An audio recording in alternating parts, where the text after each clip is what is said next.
Hello to our alumni of the University of Toronto's Faculty of Applied Science and Engineering and everyone tuning in from all over the world. From your registrations, we are just delighted to see alumni tuning in from literally almost just about all over the world. We have alumni across Canada and North America, as well as alumni tuning in from Germany, Chile, India, Greece, Hong Kong, Trinidad, and the UK. Welcome to everyone. My name is Sonia DeBulio, and I am the Director of Alumni Relations for the Faculty of Applied Science and Engineering. Thank you for joining us here today for our December School Lunch and Learn presentation featuring Professor Marianne Hatzopoulou from the Department of Civil and Mineral Engineering. Before starting, I wish to acknowledge this land on which the University of Toronto operates. For thousands of years, it has been the traditional land of the Huron-Wendat, the Seneca, and most recently, the Mississaugas of the Credit River. Today, this meeting place is still home to many Indigenous people from across Turtle Island, and we are grateful to have the opportunity to work on this land. Just a quick housekeeping item, to please send your questions to our speaker today in the group chat section. We have admin staff who are pulling together all of your questions so they don't get lost, and will help our speaker to get through as many as possible during the Q&A period, which will be conducted at the end of the presentation. Professor Hatzopoulou has also kindly agreed to stay on for up to about 30 minutes after the session ends to address any further questions that may arise after our time is up. Thank you, Marianne. Now, without further ado, it gives me great pleasure to pass the reins over to the chair of our Lunch and Learn program, Lori Hevola. Lori is an Electrical 65 grad and one of our most dedicated and engaged members of our alumni community. Lori has been chairing the school Lunch and Learn events for several years and continues to generously give of his time to help continue the tradition in this virtual event space. And with that, I pass it over to you, Lori, to welcome our speaker for today's event. Thank you, Sonia. And welcome to everybody who has joined us today from around the world. We are excited to have Professor Marianne Hatzopoulou join us today.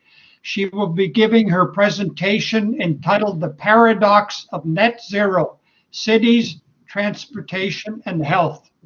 We have received a very enthusiastic response to today's presentation, and we are excited to have her here with us today to share her important research with us. At the end of today's presentation, we will have time for questions and answers. Thank you to everybody who submitted questions during registration. We have a lot of those. You are also welcome to ask questions in the group chat, and then we will have Marianne answer as many as possible at the end. Marianne is currently a professor in civil and mineral engineering at the University of Toronto, and she is the Canada Research Chair in Transportation and Air Quality. She leads a very active research group studying the interactions between transportation, the built environment, air quality, climate, and public health. She works very closely with epidemiologists in the development of improved measures for air pollution exposure and has received funding from federal and provincial health agencies to conduct integrative research in transportation engineering, air pollution, and public health. She serves on the Transportation Research Board of the National Academies of Sciences, Engineering, and Medicine, and is Associate Editor of the journal Transportation Research, Part D, Transport and Environment. And without further ado, please join me in welcoming Marianne Hatzopoulou. Over to you, Marianne. Yeah, thank you very much, Lori, for the introduction, and Sonia as well. And thanks everybody who's tuning in today from all around the world. So I'll begin my presentation. I decided to title the presentation The Paradox of Net Zero, because I think the term net zero, you may ask me, is it a buzzword? Of course it's a buzzword, but it also, in the transportation area, in traffic, net zero or vision zero means no fatalities, right? In the world of climate change, it means, zero, greenhouse gas emissions or very, very high energy efficiency. It means a lot of things in a lot of fields, but it also has never been actually put to the test in the sense of, well, what's net zero somewhere? Is it also promoting other good things in other areas? And so I'm going to focus on transportation today, obviously, but I'm going to look at, net zero in the sense of, well, how we're trying to address the climate change problem in transportation through reductions of greenhouse gas emissions, and trying to understand whether these policies in various cities are actually also promoting health, sustainability, greater dimensions of the environment, and actually quite understand, the trade-offs between different policies and different strategies currently affecting transportation. So before I, scroll to the next slide, I just want to test you a little bit, or maybe survey you a little bit by saying, if I tell you the future of transportation, and I want everyone to write ideas in the discussion feed, in one word, a single word, make it an adjective even better. What do you think about? When you think about the future of transportation, what does that look like to you in a single adjective? And I'll give it only 1 minute.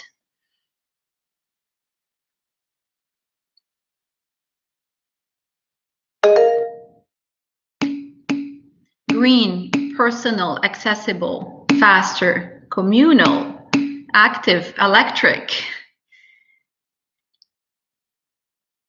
Anything else? Efficient. We still have a little bit of time. Electric, clean, crowded, sustainable, efficient, well, convenient, affordable, thank you, fast, responsible, getting close to other people, 5G, there is no sound, accessible, walkable. Well, thank you for all of this. In fact, about my second slide here, that sort of summarizes, so this was a survey that was conducted as part of the Transportation Research Board for a specific committee that deals with, greenhouse gases, air quality, and transportation. And, experts shared their views, and they're very much close to what everybody has been mentioning here in the discussion feed: affordable, shared, connected, accessible, integrated, all of this, a very bold vision, very high expectations, that we have from our transportation sector. The question is, are all of these innovations actually guaranteed to mitigate climate change, to improve public health? And if they don't, well, how can we steer them to better outcomes? And so what I'm going to do today is we're going to explore sort of the benefits and the trade-offs of different technologies in the transportation sector. And I'm going to tell you 3 different stories. We're going to start with a story on automation, on connectivity, and electrification. So we're going to view these things separately, but as well together. Then we're going to talk about a little bit another story on what happens in cities, right? So we've got these great vehicle technologies. They're great in the lab. They pass all the tests that OEMs are subjected to, right? And then we put them in real world cities, right? With the congestion and the mess that occurs in our metropolitan areas and the way people drive. And let's see how these technologies are doing in urban areas. And then the third story is a more specific story about, fuel efficiency, where we're going to see, new vehicles meeting unparalleled fuel efficiencies, great MPG ratings, but at the same time, compromising emissions of things that we just don't regulate, right? And trying to paint the picture of well, how do we make decisions given all of this evidence that we have? So I'm going to start with my first story on electrification, automation, and connectivity. And we're going to start with a very brief sort of sketch of the integrated approach which I generally follow with my research group. I mean, the way we look at, different transportation technologies or different trends affecting transportation is through this integrated lens. And by no means does it include everything. It's still fairly myopic to certain things, but integrated enough whereby, we're looking at basically how people are moving around in the city. Somebody's walking, then they're riding the bus, and then they're going to the gym on the way back to work. What are the carbon footprint? What are the emissions generated by all of these different modes of transportation? How do these emissions propagate in the urban environment? How do you create air pollution? But then the greenhouse gas emissions, how do they, affect climate change? But then those same people who are walking and moving around the city are also exposed to that air pollution or to other, environmental stressors. They might also be engaging in physical activity. So then you've got the environmental models. You've got exposure models, trying to understand exposure. And at the end, and I've been doing a lot of work with epidemiologists to try and identify, well, how does that mean to our health, right? All of these things together, what does that mean to our personal health or to public health in urban areas? And how do, at the end of the day, test policies with respect to this ultimate impact, which is, health? And so before I start, and we're going to talk, I know everybody's connecting from around the world. A lot of the research that I do, my test bed is the Greater Toronto and Hamilton area, the GTHA, because we are here and this is where we do a lot of our research. You're going to see some international comparisons later on, but the bulk of the research is in the GTHA. Just to give you a little bit of a snapshot on the emissions that are generated from transportation. Now, to put transportation in context of other sectors, transportation ranks second in terms of greenhouse gas emissions in the GTHA, and about 30% of the emissions in Canada are associated with transportation, greenhouse gases, right? So it's still a very important sector contributing to greenhouse gas emissions and emissions of other air pollutants. If you look at GHGs, our estimates, which we constantly update, is that the GTHA generates in a day about 35,000 tons of CO2 equivalent. Now, 76% of these emissions are actually generated by cars and SUVs. So people, passenger movements, people driving to work, driving to different places. A very small percentage from public transit buses, and then the rest from trucks, as in commercial trucks.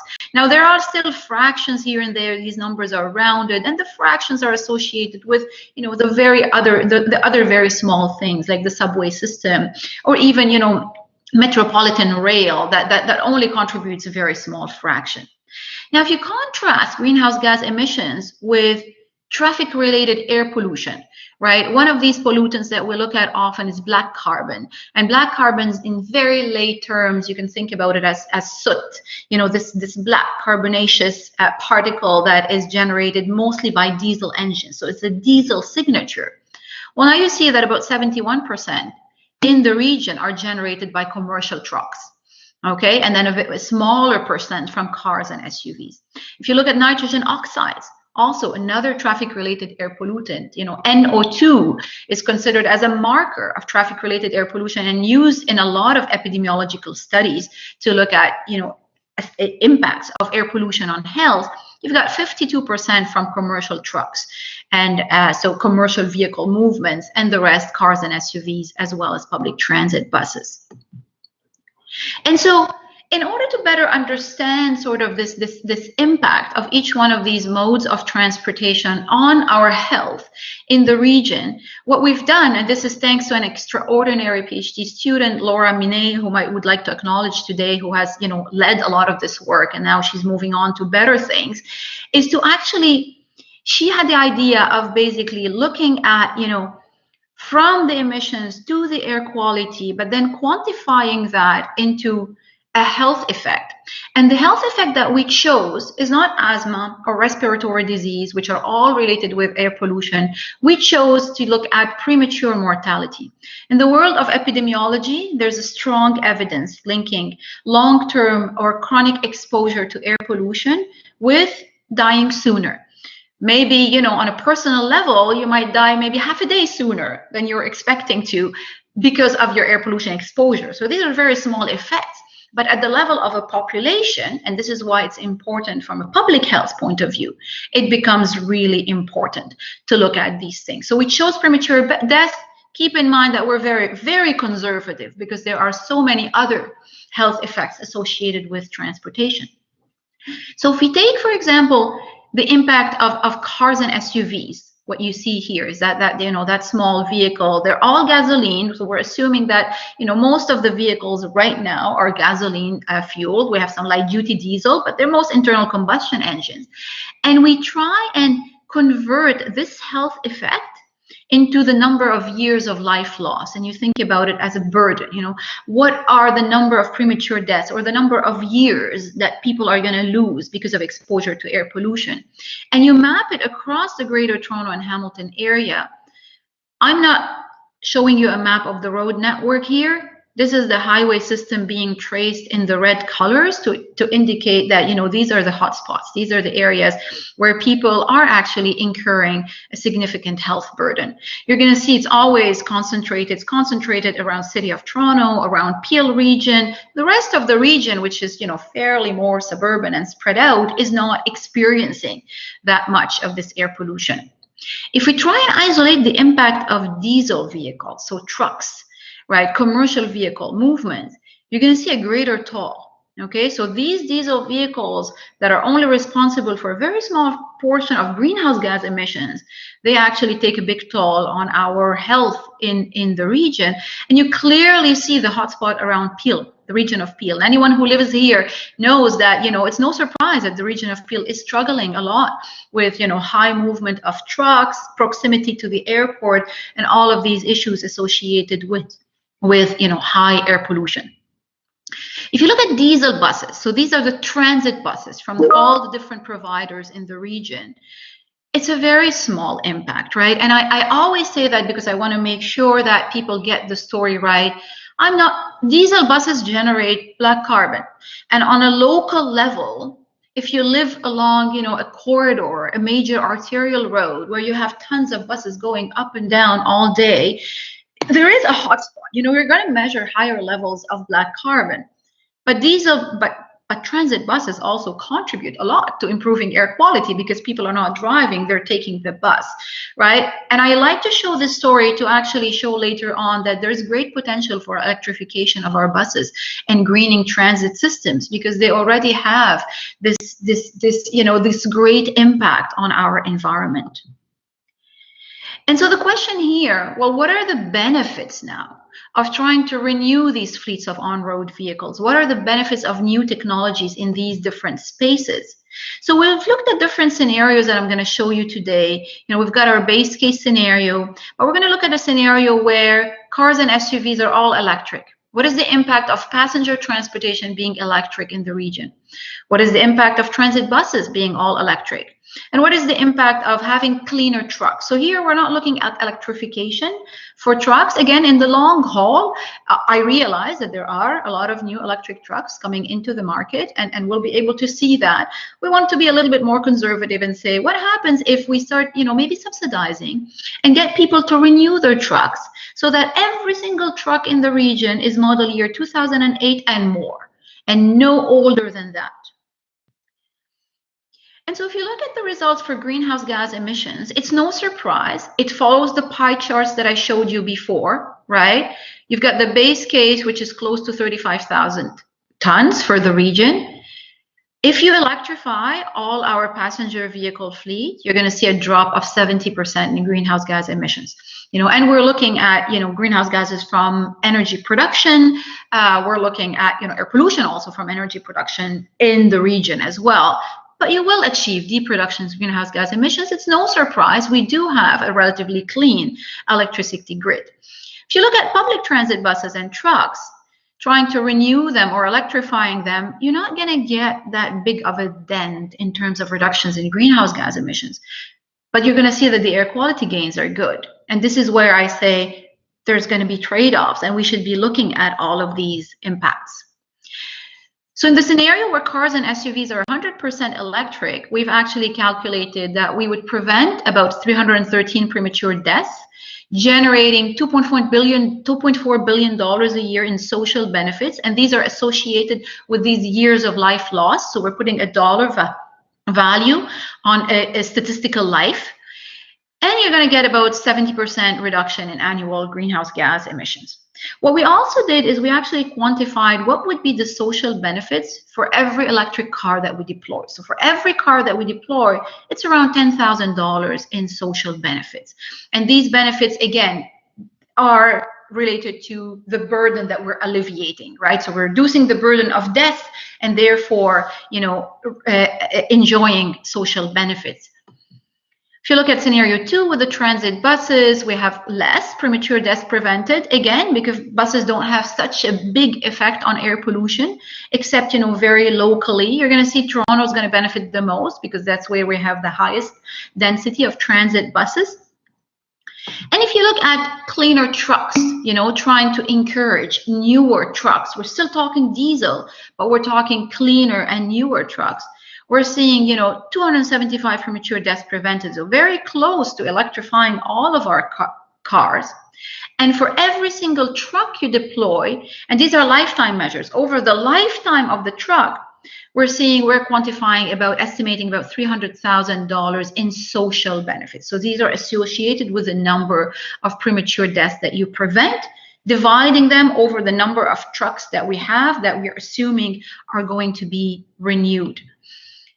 And so when you put this all together, the interesting thing that we wanted to look at is not only the big numbers, the total numbers for the region, but who are the winners and who are the losers? Like, where are these benefits accruing most in the region, right? Just like you saw in Peel region, where we had a hotspot of air pollution, hotspot of health burden related to diesel trucks. Now you can clearly see that there's great benefit. And who is going to benefit the most? Well, Peel region around, areas, people living around Highway 401.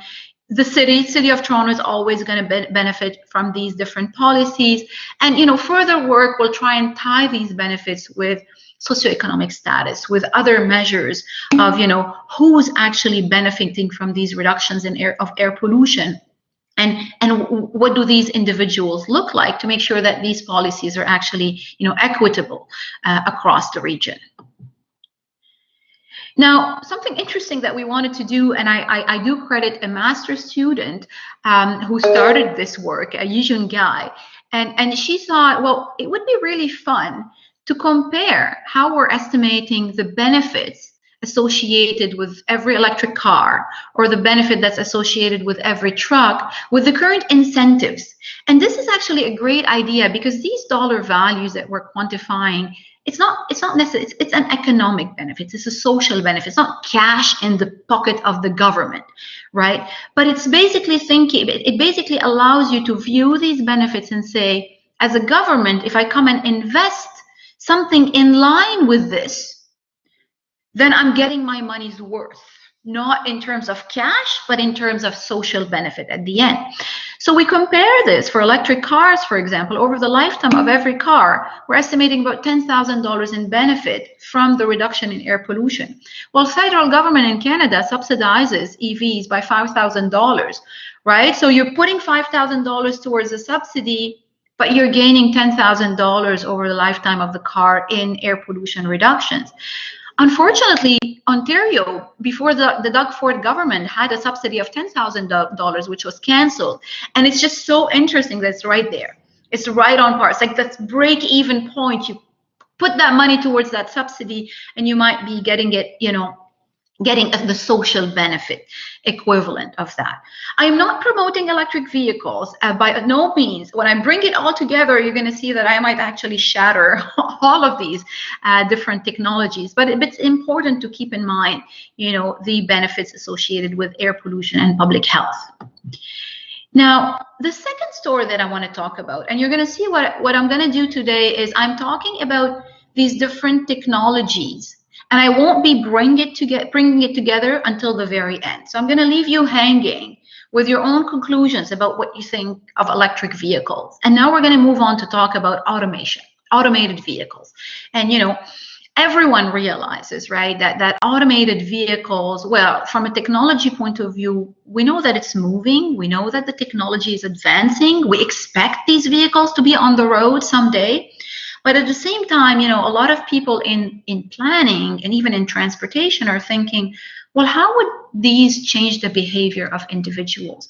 What do you do suddenly if you have an automated vehicle, or I'm going to call them an AV later on? You have an AV in your home. You only have one car.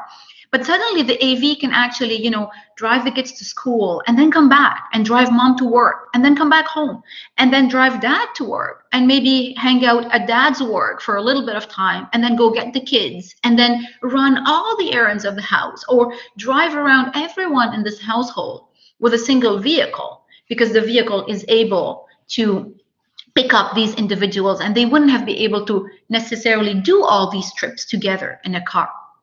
So we started analyzing this question and we started thinking, well, what happens, you know, if we have AVs and we have households, some that only drive cars and some that only take transit, and what's going to happen if they have AVs in their life? And if you think about it, you know, closely, it's not just about automation. I mean, ride-hailing services are already providing that service, right? But it might be more expensive than owning. I don't know. But if suddenly, you know, you're a household that is doing all their trips on using ride-hailing, what's going to happen? So we use survey data from the Greater Toronto and Hamilton area, from the Transportation Tomorrow survey, and we first isolated all of the households that only drove. Okay, they only had cars, they don't take transit, so a lot of suburban household. And we said suddenly they now have an autonomous vehicle. So one of their cars is an autonomous vehicle and their other cars remain gasoline fueled. What's going to happen? The first thing we show, which I write in the title, is that we see a reduction in car ownership. It's like, oh, well, now they can get by. Instead of owning 3 cars, they can get by with 2 cars or sometimes even 1 car. Right? So you're going to see a drop in car ownership, which is fine. It's not surprising. I'm not saying people are going to do that. We're checking whether it's feasible for these things to happen. But then we started looking at, so we designed this algorithm that actually just goes around and drive members of the household to where they need to be and pick them up where they need to be in an optimal fashion. And what did we see? Well, we actually saw that the daily greenhouse gas emissions overall increased significantly. They increased by 51%. So yes, sure, maybe you're dropping a car, but you have an increase in the total amount of greenhouse gas emissions. Why do you think that is the case? Any thoughts in the discussion feed in a minute?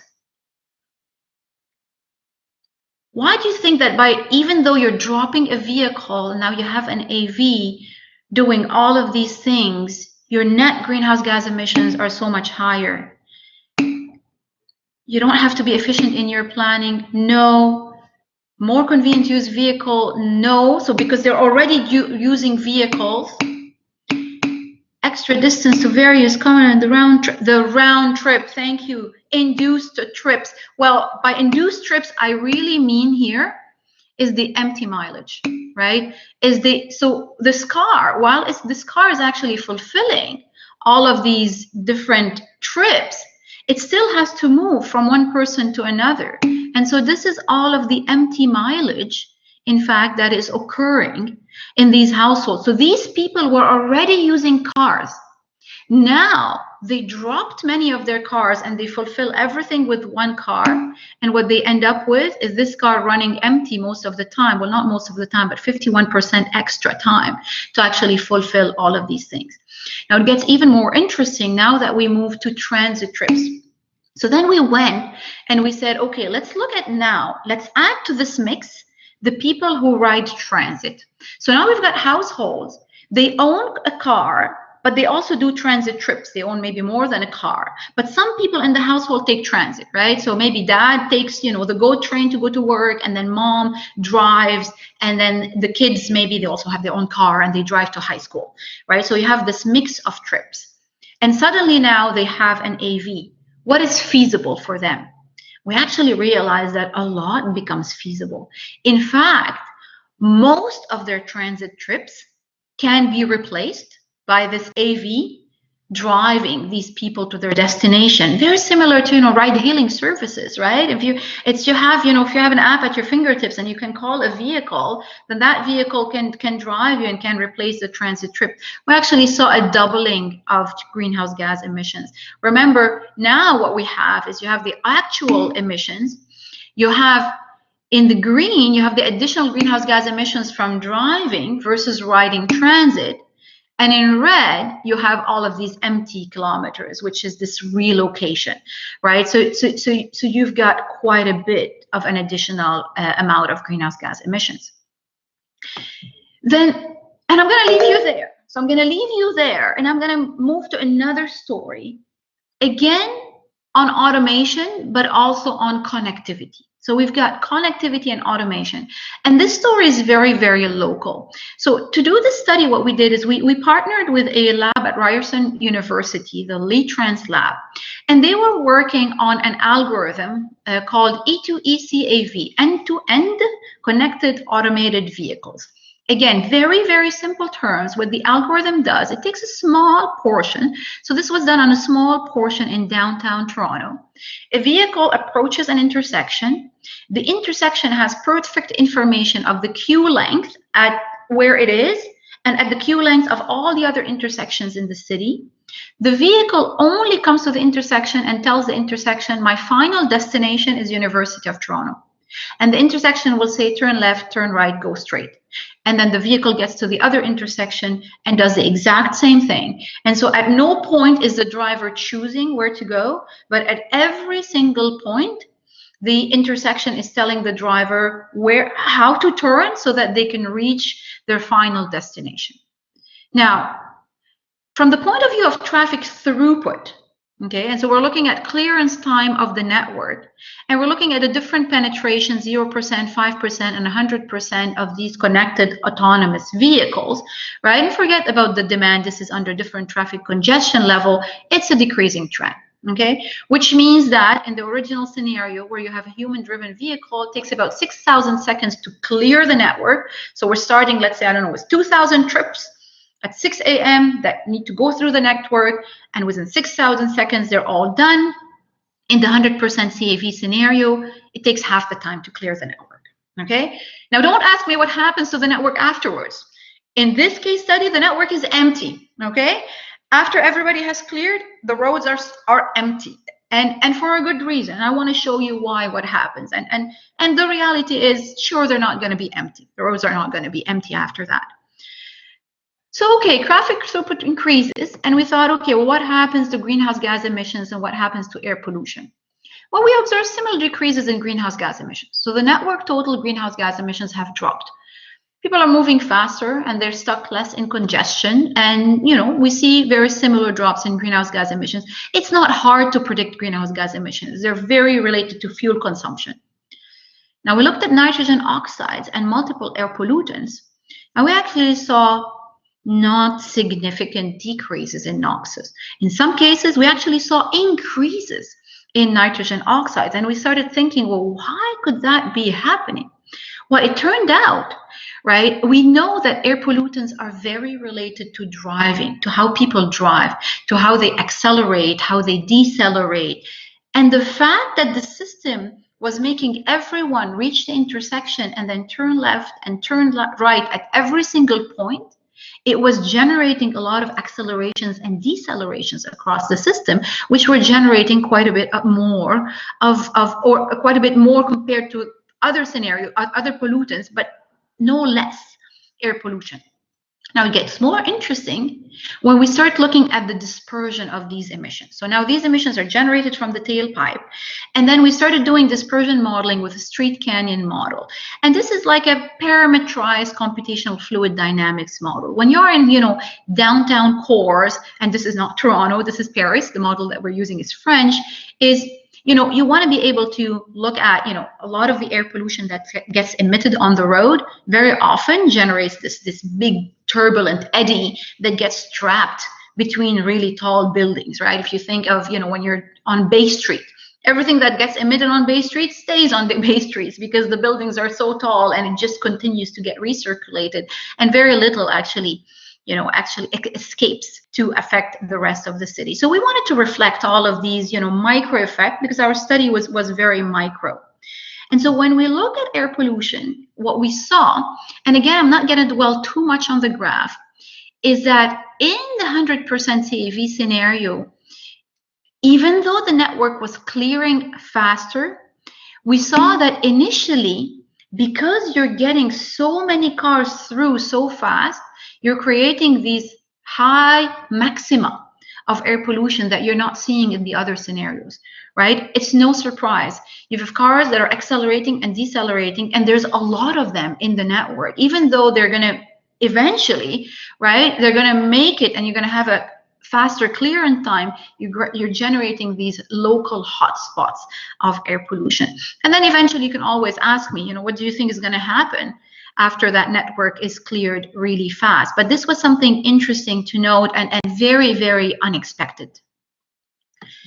Now, I'm going to leave you there. We talked about electrification. We talked about automation. We talked about connectivity, optimizing, trying to optimize traffic, not optimizing air quality at the same time, right? And there are a lot of algorithms where, we're trying to optimize traffic, but you're not necessarily optimizing emissions or air quality. Now what I want to move on, and these are some briefer stories that I want to talk about, is what happens, in current situation, in the city of Toronto, in other cities, what are we seeing in terms of, levels of congestion, how people are driving, and real world emissions that we're measuring on the road network. And so in this study, what we basically did, so this was a study we did a couple of years ago, which was spearheaded by Junshi Zhu, also previous PhD student in my group. We distributed GPS devices for a large number of drivers across the GTHA, across the region. They kept it for a week in their car. And so we collected data on how they drive. And for the same driver, we collected multiple trips, their weekend trips, their weekday trips. And using this information, what we basically did is we started developing these drive cycles. By drive cycle, I mean it's a sequence of, you've got on the x-axis seconds, and you have got the speed on the y-axis. It's the sequence that represents what driving looks like in the city. So we'll try to look at representative ones. So for the city of Toronto, for example, it's a city driving. We call it the city arterial road. You can clearly see, right, you have a lot of periods where the vehicle is not moving because there's a lot of congestion. You're not hitting very high speeds at maximum 70 kilometers an hour. And maybe, you hop on the highway for a brief amount of time and you hit, over 90. And so this would be our representative drive cycle for what it looks like driving in the city of Toronto. And then we said, okay, we're taking these drive cycles. Let's actually use data that our group has measured for emissions and for fuel efficiency for different vehicles and see whether driving in Toronto meets the fuel efficiency ratings that manufacturers are telling you that you would be hitting. And the answer is no. So if you look here, the dashed line is the labeled city driving fuel efficiency for a specific car. This is a Nissan Rogue, for which I'm doing this comparison, but this is happening for many other vehicles, right? And this is the fuel efficiency, the distribution from driving in the city of Toronto. So you want to be at this line or above, and you're way below. And we compared that with, the one worse than you is the New York City cycle. And then we compared that with a bunch of regulatory drive cycle, like the US federal test procedures, etc. It's one of the lowest. If you look at highways, so we had a drive cycle for highways, and you look at the highway fuel efficiency, you're also lower, which means that driving in Toronto, you actually are not able to hit or meet those ratings that manufacturers are giving you just because of the way the network is, the level of congestion.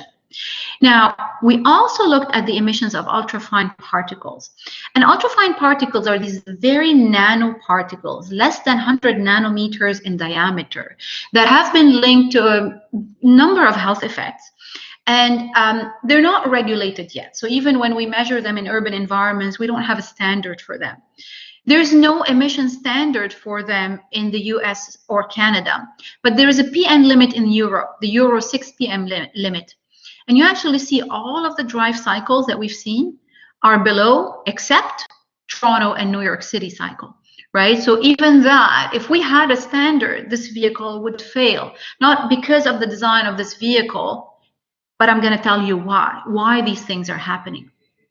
So that got me to start and think a lot about, about driving, how driving happens in the city, and, what are the impacts of speed limits versus the road geometry on how people drive, on how is that linked with emissions. So we started this aggregating and then categorizing the data between those that are violating the speed limits. Data is anonymous. We're not issuing tickets. We're collecting GPS data and we're not giving it to anyone. And those who are observing speed limits. And we had certain definitions for, if you just have 1 second that you're above the speed limit, we're not going to put you in that category, but there's sufficient number of minutes where you're driving above the speed limit based on the road that you're on, because we have the GPS data. And I asked my students, said, can you tell me how much faster are those who are, violating speed limits? How much faster are they getting to their destination? And that's the advantage of having trip level data. Well, not much. If you look at those distributions, on average, I mean, if you violate the speed limit, maybe you get to your destination a few minutes faster, but not so much. But if you violate the speed limits, you generate a lot more emissions, actually. This is for carbon monoxide. Why? Why is that the case? And it is very much related to this issue and this story of aggressive driving. In fact, speed limits, when you are in a congested road network and you're on an arterial road and the speed limit is 40 or 50 kilometers an hour, because it's a major arterial road, this is just giving you a license to accelerate all the way to this 50 kilometers an hour, only to stay there a few seconds because you're going to hit a queue in front of you because congestion is high. And then you're going to decelerate or brake very quickly. And then you're going to do this all over again. And this is actually enabling this sort of aggressive driving. Versus, in fact, if we had speed limits that were lower and people were observing them, we actually will reduce the amount of aggressive driving. But because aggressive driving is really related to these aggressive acceleration, deceleration, somebody saying racing to a red light, absolutely. All of these jerky movements, these are the ones that are generating the highest amount of emissions. And I'm going to show you why. So in this last couple of slides, what I'm going to show you is the same vehicle, that Nissan Rogue that we've tested. And we wanted to look deeper into ultrafine particle emissions because it's this new-ish pollutant, because we couldn't measure it a few years ago, and now we can, and we have the technology to do that, and we're comfortable with our measurements. Because it's not regulated, it's hard to regulate because science hasn't yet indicated what is a safe level. But then there's all these epidemiological studies that are linking it with, with brain effects, because it's so small that it can cross the blood-brain barrier. And so we thought, let's look at ultrafine emissions from a gasoline direct injection vehicle, a GDI vehicle. And GDI vehicles are not new anymore, but they're promising, this unparalleled fuel efficiency, right? And you've got a lot of great, sales of GDI vehicles. A lot of the new cars are GDI engines, promising, great fuel efficiency. Let's actually see what ultrafine particles look like. And so we've tested this vehicle using something called PEMS, Portable Emissions Monitoring System. So you could look at this, you could take a sample of the exhaust, and then you've got these analyzers in the back of the car, and you start driving. And you had different routes. We had, more of an urban route, the one in red, and then we had a highway route. And then what we saw for ultrafine particles was very interesting. We saw this spiky behavior. So the car is either generating a spike, so you see these things in blue, or generating no ultrafine particles at all. So you're either in zero or you're in a spike. And so we've developed this spike detection algorithm and started analyzing the amount of emissions that are generating these spikes. And we noticed like 10% of the time account for 71% of the total emissions. 20% account for 90%. So the emissions are really big when there are spikes, and then there's zero when there are none. Digging deeper into driving behavior, we noticed that these spikes are actually associated with acceleration and braking. Braking too. Acceleration and braking. And they're happening most often on arterial roads and expressway ramps, where you expect these kind of aggressive behaviors to occur. They occur too on the expressway, and always, I mean, people always ask me, it's like, of course people violate the speed limit on the expressway. It happens all the time. But the aggressive driving is mostly related with these really harsh accelerations and decelerations. So keeping with my time limits, bring it home. In conclusion, I actually don't have conclusion. I've thrown at you all these little pieces of evidence. I don't like, as a researcher, to formulate my conclusions. Up to you to formulate the conclusions that you like from this, and yet you think are reasonable. What I do want to leave you with is acknowledging a little bit our unique situation. And what I mean by that is, so far what I've presented is, cars and cars and cars. You know, we talked about electric cars and autonomous vehicle cars and connected cars and GDI engines and driving and cars on the road. I've mentioned nothing about riding public transit or taking active transportation, right? Or not driving at all. This is data that we've looked at, that the city of Toronto was, very generous in providing us with on parts of the road network before March 16 and after March 16. A month after that, a month and a half before that, and a month and a half after that. Blue versus orange. Before lockdown, after lockdown. You look at this, decrease, it's no surprise to anyone. Yeah, cars on the road were lower. GHG emissions were lower. The reason why I like to show that slide as a final slide is to get us to think that, well, you know what? Behavioral modification can lead to a measurable impact on the road. I think what we've all learned, and what we all didn't know, I didn't know that either, that we talk about telecommuting, we talk about behavior modification, about people walking and not driving so much. And I've always been a skeptic in terms of, can we measure that? Will this lead to something measurable? Will we actually see lower greenhouse gas emissions? Will we actually measure lower air pollution? And the answer, based on this natural experiment, is yes. And so maybe we ought to start thinking about, what are the implications of all these technologies, but also the implications of our own behavior as travelers. Now, I'll throw you a curveball. This decrease here in total greenhouse gas emissions from the decrease in the number of cars on the road was actually in line with the scenario of electrifying passenger cars and trucks. So you've got, this big, bold electrification initiative that is leading to just about, this is about 60%, and we're talking about 70% the other time, just about the same reduction. This is extreme because everybody's staying at home. I'm not saying we should all stay at home, but I'm just saying behavior can actually compete quite nicely with new technologies. And I'm going to stop there and leave it up for questions. Thank you very much.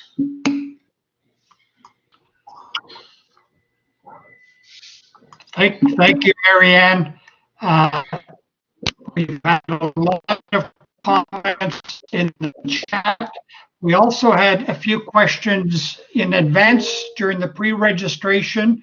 While Steve is compiling the chat questions, I'll begin with some that were submitted during registration.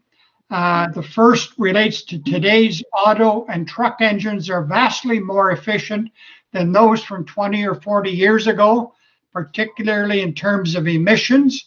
The question then is, how does one compare all the aspects of the so-called green technologies, such as biodiesel, hydrogen, natural gas, and batteries, versus the convenience of gasoline as a fuel? Yeah, well, that's a very interesting question, because the internal combustion engine keeps doing wonders in terms of fuel efficiency. It has to abide by emission regulations, so manufacturers have to do that. They have to meet emission regulations. That's the only reason why they control for air pollution, is because they're a regulation and they have to meet that. So that's for sure.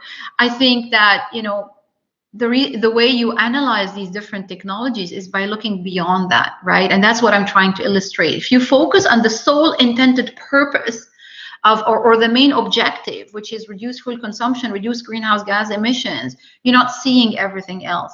If you focus on regulated air pollutants, you're not seeing the unregulated air pollutants that are also associated with health.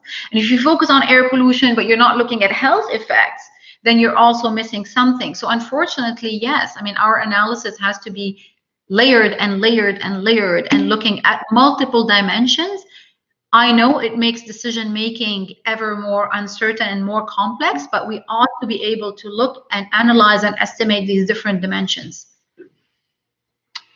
Good. I'm going to switch to some online questions. Robin Schoenfield has asked the question, did you look at whether the timing of traffic lights could reduce the aggressive driving and thus reduce fine particle emissions?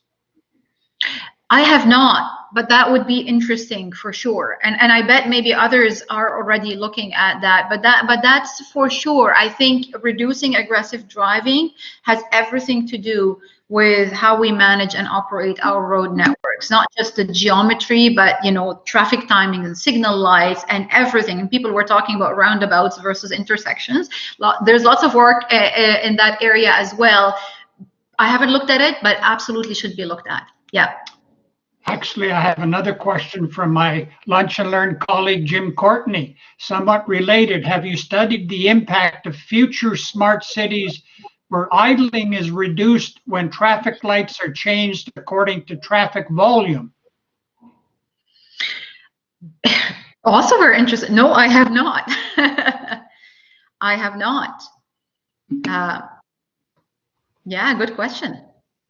A question from Jean D. What is the effect, i.e. impact, on badly timed or inefficient intersections where you have dozens of cars idling while no one on the other road is intersecting?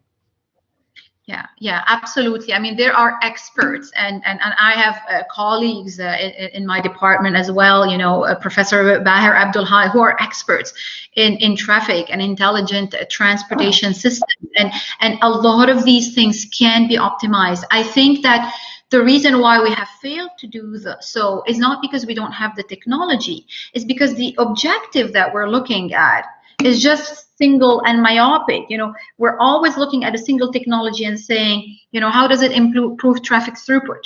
How does it speed, improve the traffic speed? How does it get us faster to what we want to go? But then you add to it the air pollution, the greenhouse gas lens, and interaction with pedestrians, all these other things, and maybe you see some other solution that is gonna, or that helps you better optimize your solution. It's not a lack of technology, it's just a lack of having these multiple lens and multiple objectives. Next question relates to a change of technology. The United Kingdom, as we know, has recently announced that no new internal combustion engines vehicles are to be sold after the year 2030, which seems extremely optimistic, perhaps even unrealistic. What are your thoughts on that? Well, for the United Kingdom, I don't know. For Toronto, if this was the objective for Toronto, then absolutely it would be unrealistic. By all means. I do agree though that there is no future if we're looking at deepening our reductions in greenhouse gas emissions and meeting climate targets. There is no future without electrification. This has to be part of the solution. And there's all these other elements as well, like public transit and all of these other policies.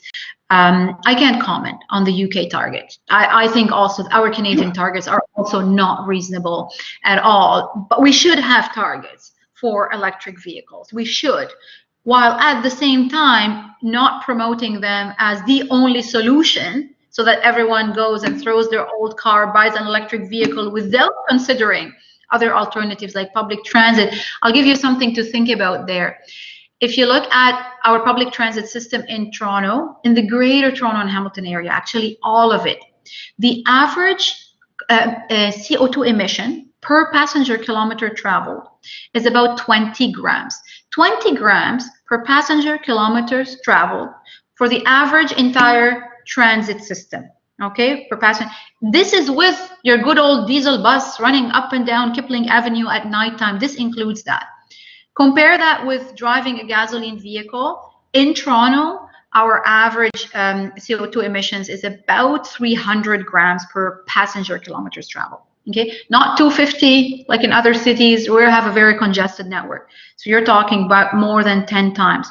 Compare that with electric vehicles. Okay, compare that with electric vehicles. With the current electricity mix, and considering that we have, you know, a range of performance for electric vehicles, you're somewhere between like 10 and 15 for electric vehicles grams per passenger kilometer travel, right?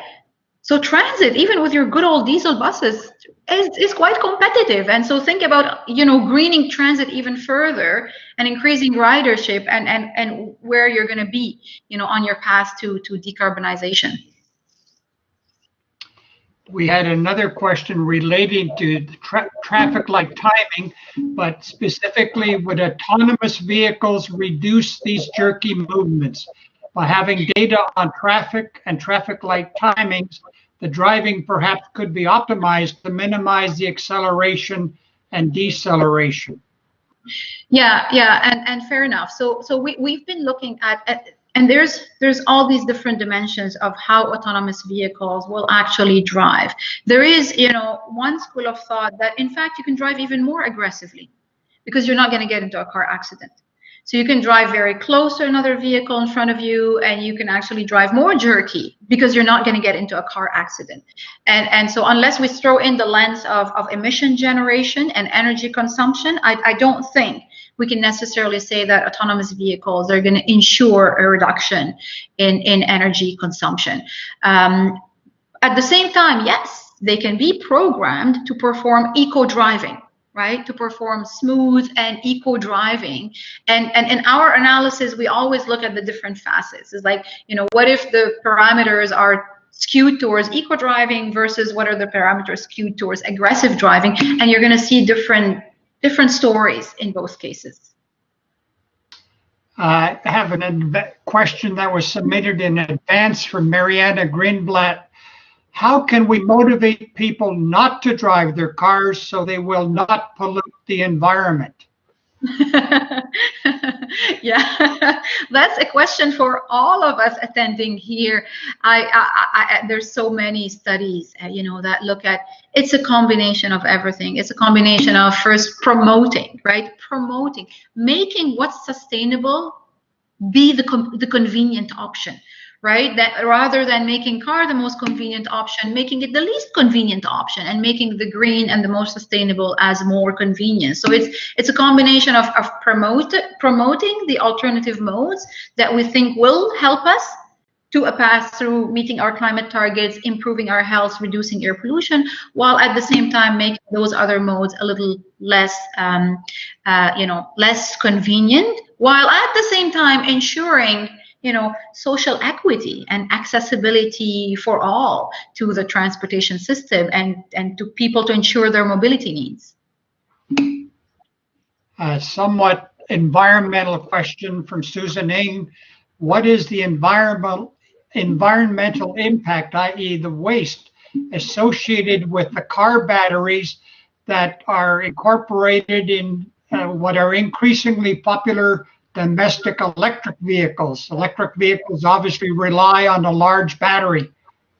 Yeah, and thanks for asking this question, because this is always the number one criticism that I get for the work that we've done. Is you've looked at greenhouse gas emissions, and even if you look at life cycle analysis for manufacture of the vehicles and manufacture of the batteries in terms of greenhouse gas emissions, you're not seeing the whole story. And we did not. I do not look at the impact of the end of life of the battery and what do you do with these batteries. Of course it's a problem, and of course that's why I say, you know, we can't just say if everyone buys an electric vehicle we're all going to be really good. First of all, we won't solve the problem of congestion, and so certainly should be looked at. I know other colleagues are looking at this aspect as well. The next question is an online question from Brian Ross Lawton. Again, intersections are not just the domain of cars, trucks, and buses. There are, after all, bicycles and pedestrians. How will the smart city designed for autonomous vehicles, whether internal combustion or not, identify these forms of traffic to ensure safety for all? Yeah, I would tell you, I don't know. I'm not an expert. There's a lot of research, many also close colleagues of mine who are looking at, interaction with between autonomous vehicles and pedestrian movements, as well as bicycle movements. So there's a whole field of research looking at all of these aspects. And trying to design vehicles that are aware of all of this different dynamics that occur on the road and when these different road users are interacting. Returning to the advanced questions, which new zero emissions technologies such as electric, hydrogen, renewable natural gas do you foresee as the most sustainable for transportation in the long term? None of them. At a large scale, at a massive scale, at the scale of countries and regions, none of them is going to be, is going to save us. They all have trade-offs. I mean, when you look at, this massive deployment of this technology, they're all going to have trade-offs. And that's why, again, I go back to my last slide, which is the one thing that I didn't talk about at all in my presentation today, is behavior modification, demand management. We have to just drive less. We have to just consume less cars and less, mobility by cars, and switch our mobility needs to other modes of transportation. There is no way we're going to be able to achieve more sustainable outcomes without that. And the one thing I'm not showing today is the impacts of active transportation on your health, right? From walking and from cycling. And these are also measurable, actually. These are quite significant as well. The next question was in advance from Peter Noble. Is there a legal definition for what is meant by net zero ready? Many developers use the term, but what does it really mean? As any housing unit can be net zero with enough investment in it.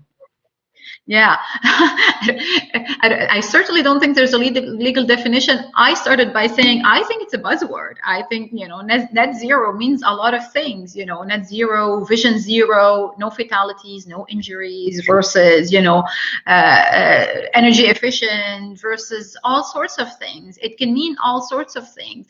And that's why I chose the terminology, because if we only look at net zero, we're going to overlook other things along the way. I have another question from Adi Patel.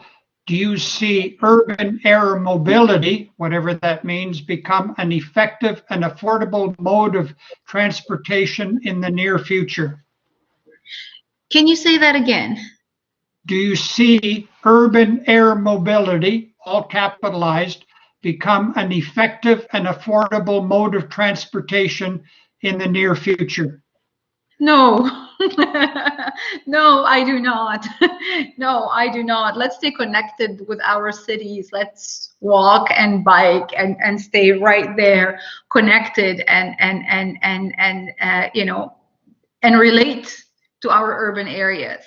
Because again, just seeking, energy efficiency and forgetting about our connection with our cities and urban areas is also quite dangerous. The next question comes from a PhD student under the supervision of Professor Christina Amon, dealing with the electrothermal design of high-powered electronics for electric vehicle chargers. And she is wondering if you have ever considered a collaboration with the U of T Electric Vehicle Research Center. Perhaps there could be. Sorry? Yes, I have, and I am. So I am contributing with her supervisor, and we are, Professor Amon has recently started this big electric vehicle or electrification initiative across campus, and myself and a lot of colleagues are actually involved into that, because in order to look at again, the implications of new technologies across all these different dimensions and through these different lenses. The last advanced question: what are some of the best metrics for comparing the health consequences to environmental consequences? Please discuss the benefits, trade-offs of common units of comparison. So, I mean, there's a lot of benefits to bringing everything to a common unit, and I'm assuming that the individual asking the question is talking about the dollar value. I think there's great value in monetizing benefits and costs. I think it's very important. What is important, and you know, there's downsides. Yeah, there's downsides, and the downside is people understand that quantification, that monetization, as money. Right? And they start viewing it, oh, and this is the value of this, and this is the value of that. And if I, you know, interchange or replace these things, I'm going to gain or I'm going to lose that much. That's not the case, right? And I think put in the right context, monetization is important because it actually allows us, and that's the main thrust, especially in public health analysis and in assessing the health benefits of different policies, is once you put a dollar value on the benefit, it helps governments gauge that against different investment. I am not against then conducting a benefit cost analysis with this. I am against quantifying a net present value as a result of, you know, various different units of measurements brought into dollar values. But I'm in all for, you know, qualitative comparisons. It's just another voice around the table. That's all there is. We've exhausted virtually all of the advanced questions. I do not see any more online questions. So at this point, I will begin to close the meeting. First off, I would like to thank you, Professor Hatzopoulou, and all of the attendees for all of the questions from our audience today. Before we close, I would like to thank her for being with us today. We've had a tremendous response. At one point, I counted 175 people logged on. And we invite you, the listeners and viewers, to provide your feedback on School Lunch and Learn.